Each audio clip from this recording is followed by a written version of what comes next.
निवेदन करूंगा जिन्होंने राजगढ़ से लेकर प्रदेश भर का माननीय मुख्यमंत्री जी के नेतृत्व में, उनके मार्गदर्शन में, खेल के क्षेत्र में, शिक्षा में, चिकित्सा में, बालिका शिक्षा में, खेल मैदानों के रूप में सर्वांगीण रूप से राजगढ़ को नई प्रगति के सोपान दिया है और माननीय मुख्यमंत्री जी की कृपा और मेहरबानी से प्रदेश के खिलाड़ियों को नई ऊंचाइयां दे रही है।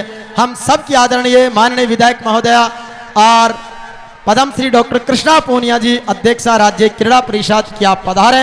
राजगढ़ की धरा पर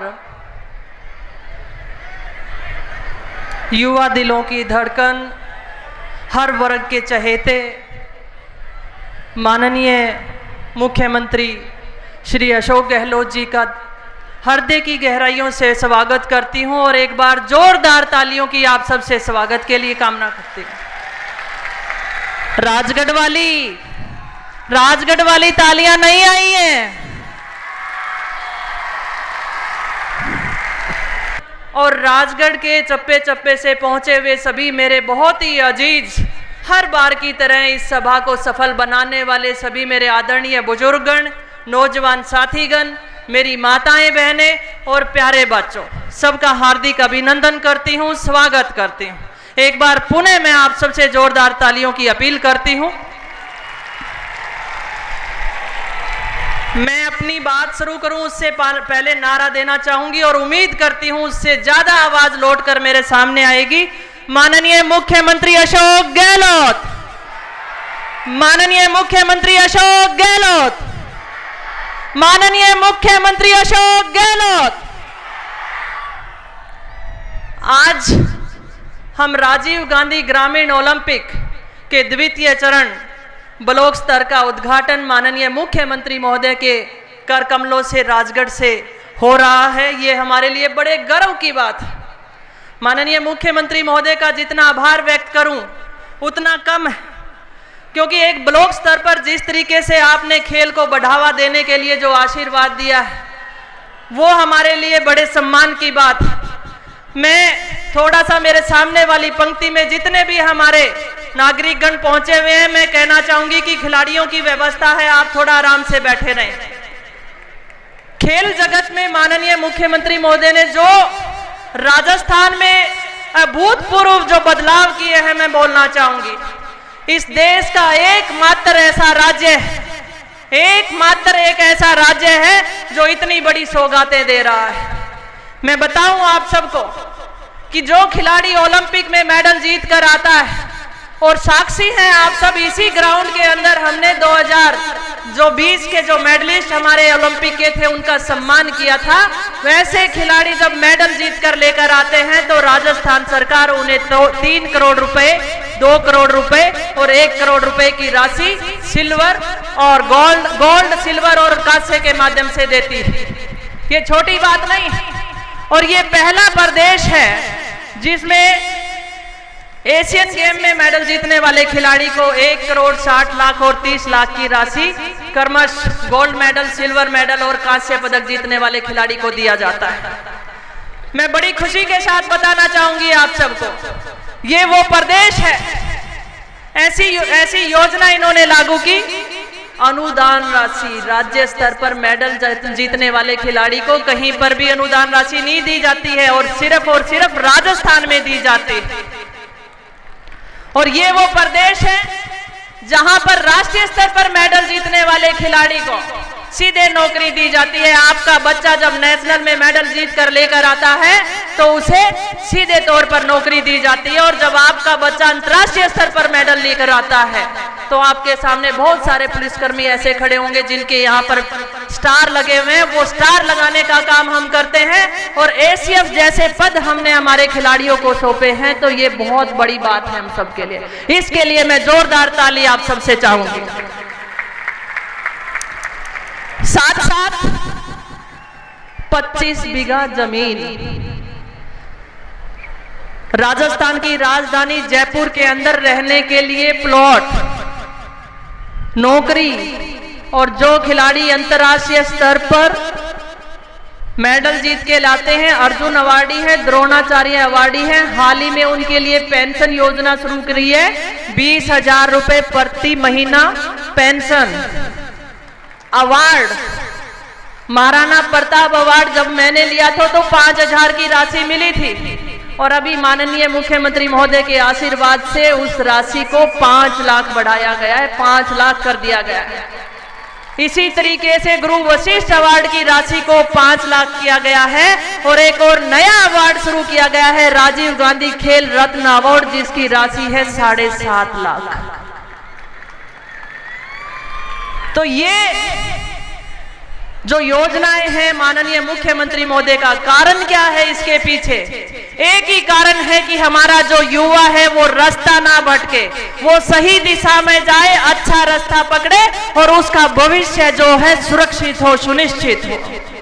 मैं माननीय मुख्यमंत्री महोदय का यहाँ मेरे राजगढ़ की धरा के सामने मैं ये कहना चाहूंगी, 2 दिसंबर को जो रैली, चुनावी रैली थी 2018 के अंदर, और आपने वादा किया था कि कृष्णा मांगते मांगते थक जाएगी, मैं देते हुए नहीं थकूंगा, और उसी अनुरूप आपने आशीर्वाद दिया।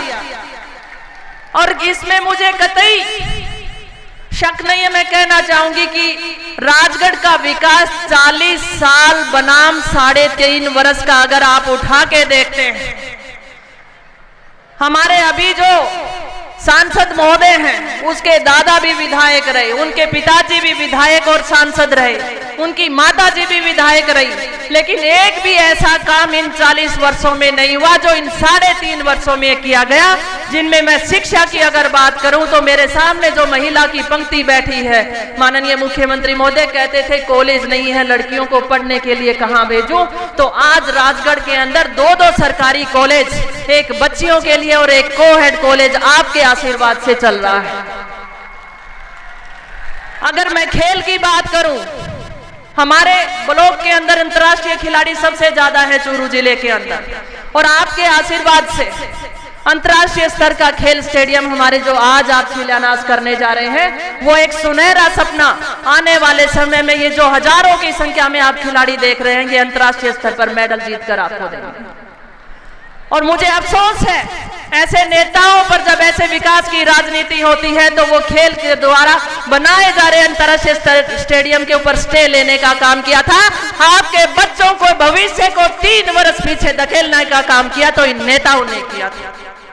साथ ही मैं चिकित्सा की बात करूं, ट्रॉमा सेंटर, ऑक्सीजन प्लांट, सभी पद डॉक्टर्स के भरे हुए हैं। हर वो जो सीएचसी लेवल पर हमें सुविधा मिलनी चाहिए, वो सारी की सारी सुविधाएं राजगढ़ में आज चल रही है। पानी, बिजली, सड़कें, किसी भी तरह अगर हम बात करते हैं तो राजगढ़ की धरा पर आज विकास गति पकड़ चुका है, और ये आपके आशीर्वाद से हुआ है। माननीय मुख्यमंत्री महोदय, मुझे पता है ज्यादा गर्मी है और लोग आपको सुनने के लिए पहुंचे हैं, पर मैं आप यहां पर पहुंचे और अपने यहां की बात ना रखूं तो वो अच्छा नहीं होगा। मैं आपका ध्यान अवगत कराना चाहूंगी, मेरे राजस्थान में अगर देखी जाए तो सबसे बड़ी पंचायत समिति अगर कहीं है तो वो राजगढ़ की है। 68 पंचायतों से बनी हुई है पंचायत समिति, जिसके लिए मैं आपसे आग्रह करना चाहूंगी। सिद्धमुख को आपने तहसील बनाया है, और सिद्धमुख के कुछ वासी अभी आपसे मिले भी, लंबे समय से इनकी मांग रही कि तहसील के साथ साथ हमें पंचायत समिति भी बनाया जाए। और इसी सिद्धमुख एरिया की मैं ये बात भी आप सबके सामने रखना चाहूंगी, वो एरिया जहां पर ग्राउंड वाटर भी नहीं है, जिस पर पानी की समस्या हमेशा बनी रहती है, और उसी एरिया के अंदर आपके नेतृत्व में मैं कहना चाहूंगी कि 5 अक्टूबर 1989 माननीय प्रधानमंत्री राजीव गांधी, जो उस समय हमारे प्रधानमंत्री थे, उनके द्वारा शिलान्यास रखा गया था। और आपके मुख्यमंत्री रहते हुए माननीय सोनिया गांधी जी के नेतृत्व में 2002 को उसका उद्घाटन हुआ था, और उस नहर का नाम भी सिद्धमुख नहर रखा गया था। और ये सिद्धमुख वासी और जो इसके नीचे आने वाले गांव हैं, उनमें एक पीड़ा है जो ज्ञापन आपको सौंपा है। मैं उम्मीद रखती हूं कि उस पीड़ा को दूर करने का आप जरूर करेंगे। अधूरे खाले नाले का काम, उसके साथ साथ चकबंदी और मुरबाबंदी का काम आज तक बाट जो रहे हैं।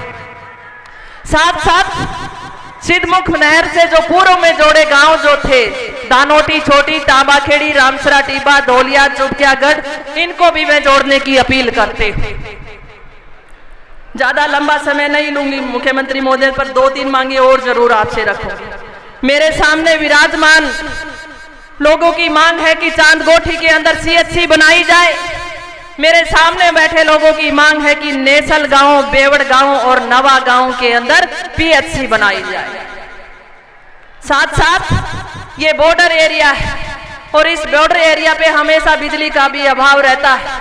तो मैं आप सबसे उम्मीद करती हूं कि 220 kV का GSS राजगढ़ में खोलने का मैं आपसे अनुरोध करती हूं। और एक और मांग मैं आपसे रखना चाहती हूं, कड़वा पानी है साहब, और कड़वे पानी में एक उद्योग हमारा पनपा है, झींगा मछली पालन, अच्छा पनप रहा है। और किसानों की दुविधा है 24 आवर उनको बिजली चाहिए, 24 घंटे बिजली चाहिए, क्योंकि ऑक्सीजन अगर उसमें नहीं रहेगी तो वो झींगा मछली फार्म नहीं चल पाएगा।